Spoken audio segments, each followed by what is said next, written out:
宋太祖赵匡胤靠着一招杯酒释兵权，兵不血刃解决了武将拥兵自重的问题，称得上历史教科书级别的操作。然而他此番谋划却算漏了一个人，导致日后江山倾覆。这个人是谁呢？今天我们就来好好讲讲宋朝初年的这段故事。黄袍加身之后，宋太祖赵匡胤失眠了。史书记载，他常常夜不能寐，干脆半夜去各位大臣家里串门做客，把失眠的痛苦分享给所有人。许多高官因此连睡觉的时候都不敢脱去衣冠，说不定皇帝半夜就来敲门了。哪怕刮风下雨，也不能阻止赵匡胤半夜起来骚扰下属。皇帝患上了失眠症，这俨然是新王朝的头等大事。有个侍卫向赵匡胤进献了一把隐藏在手杖里的宝剑，祝愿皇帝可以睡个好觉。这个侍卫看出皇帝实际上患的是安全感不足的恐惧症。对于众人背后猜他有病的议论，赵匡胤很不满意。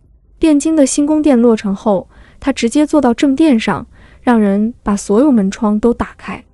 他对左右的人说：“此如我心，少有邪曲，人皆见之。”意思是我的内心坦荡荡，没毛病，就像喝醉的人总会说自己没醉一样，有病的人也会说自己没病。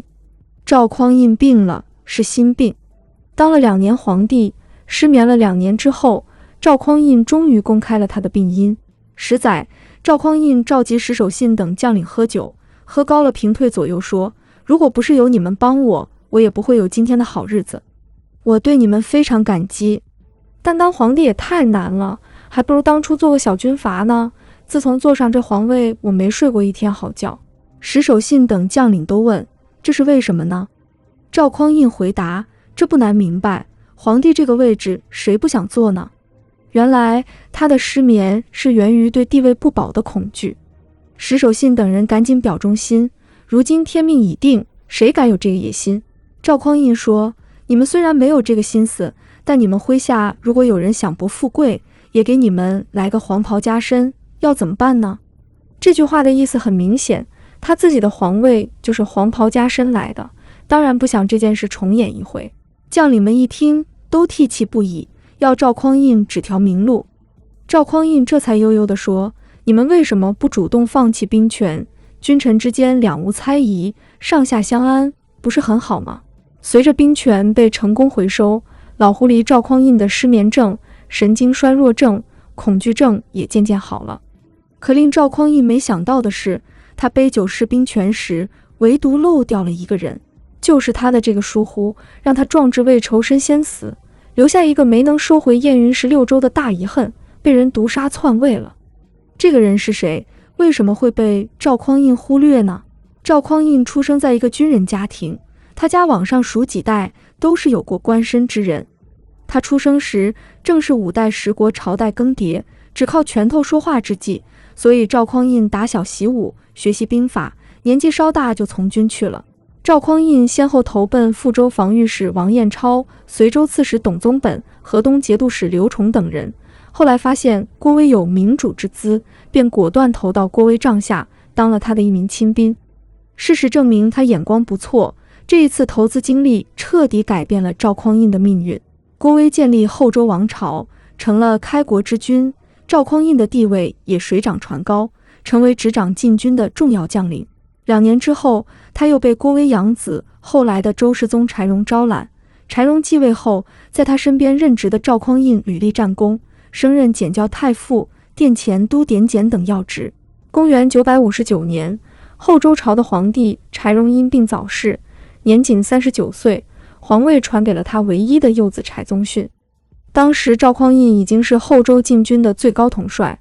主少国疑之际，手握重兵，势力庞大的赵匡胤于是有了取而代之的念头。960年正月初1，就在后周所有人还沉浸在新年的喜庆中，突然传来了契丹和北汉联兵南下的军情，满朝上下顿时手足无措。在消息不知真假的情况下，宰相范质等人提出由赵匡胤统帅诸军北上抵御。说来也巧，出兵这么大的事，都说粮草先行，可赵匡胤在第2天就统帅大军出发了。后来的故事大家都知道了，大军走在陈桥驿这个地方，硬是不走了，赵匡胤在去视察敦促之时，被迫地穿上了大家递过来的黄袍，摇身一变成了北宋的开国皇帝。赵匡胤当皇帝之前，想的是如何当上皇帝；当了皇帝之后，想的是如何保住自己的皇帝位子，自己能黄袍加身抢别人的位子，其他人自然也能来抢自己的位子，这可要不得。于是他预备了一场丰盛的酒会，邀请包括石守信在内几位将军一起饮宴。在宴会上威逼利诱，左手拿棍棒，右手递甜枣，哄得手下一群人甘心交出了自己手上的兵权，跪在赵匡胤面前大表忠心，纷纷哭诉只愿过安稳的生活，不追求权位。然而赵匡胤虽然撤了这些将领兄弟们的官职兵权，却唯独忘记了他的弟弟赵匡胤。打虎亲兄弟，与其说是赵匡胤忘记，倒不如说他对这个亲生弟弟有着深深的信任和包容。宋朝建立时，赵家宗室的力量还十分薄弱，赵匡胤的儿子也还比较小，所以他对弟弟赵光义非常重视，不仅没有夺取他的兵权，而且还把他封为晋王。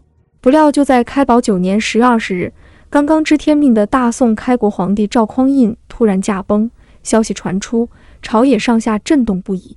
赵匡胤军队出身，一向身体强健，这过去的9个月中，他更是频繁出游，见不到一点疲惫虚弱的样子，而且也没有生病求诊的记载。如此突然的驾崩，不免让人心生疑虑。另一件事更加重了人们的疑心。当赵匡胤驾崩之际，他儿子赵德昭已经年满26岁，另一个儿子赵德芳也18岁了。自西周以来，父死子继早已是皇位继承的默认规则。然而，在不存在主少国疑的潜在风险下，赵匡胤却主动放弃这一儒家所拥戴的礼法原则，转而采用兄终弟及，把皇位传给了弟弟赵光义，不由更让人感到蹊跷。于是千百年来，人们对于宋太祖之死与太宗的即位便有了不同于官方记载的说法，最终形成了著名的烛影斧声和金匮之盟两大千古之谜。烛影斧声说的是赵匡胤临终前曾与弟弟赵光义单独喝酒，3更半夜时，只听房间里传来敲斧子的声音，同时听到赵匡胤连呼好坐好坐。之后赵光义留宿皇宫，第二天拂晓时，赵匡胤已经过世。很多人都相信烛影斧声是一场事先策划的血腥谋杀，而相比于烛影斧声，金匮之盟有更多让人费解之处。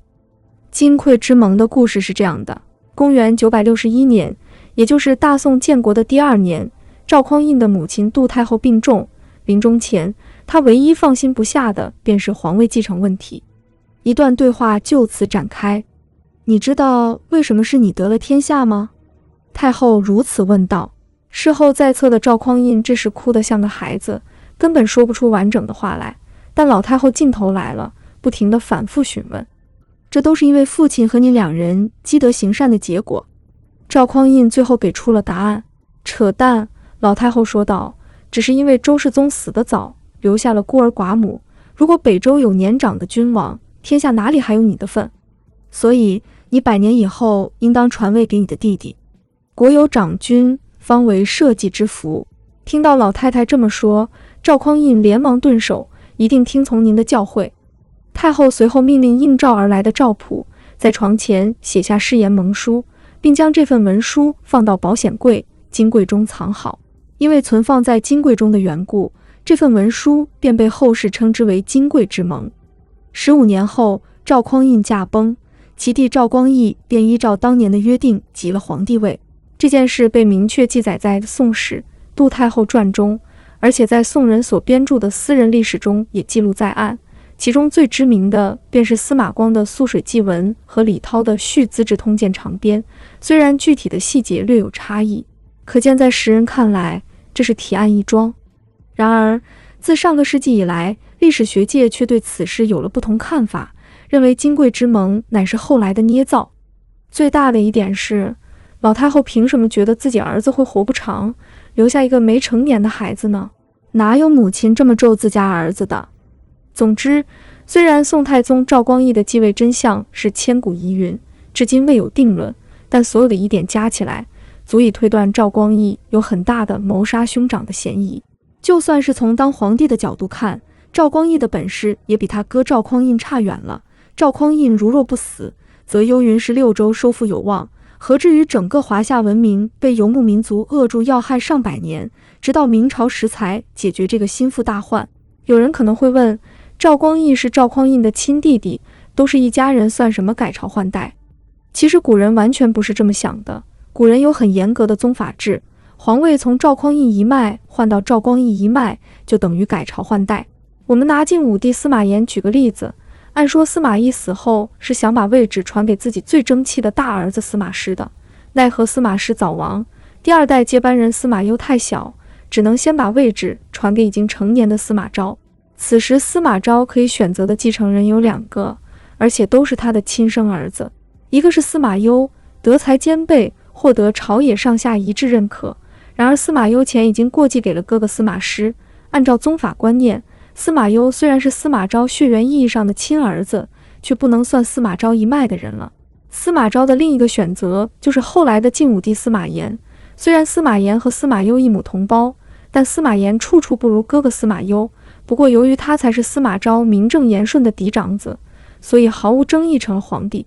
为了防止司马攸起不轨之心，从司马昭到司马炎都坚定地排挤这个已经被过继走了的亲儿子、亲兄弟，导致年仅36岁的司马攸在抑郁中吐血身亡。而晋朝江山在这不讲情理的宗法制的作用下，最终交到司马炎的傻儿子司马衷手里，并最终倾覆。然而，即便司马昭能预知这个结局，恐怕也不会甘愿传位给司马攸。原因很简单，司马攸不是他这一脉的人了。按照现代人的观点，司马攸也是司马昭的儿子，传给谁不是传呢？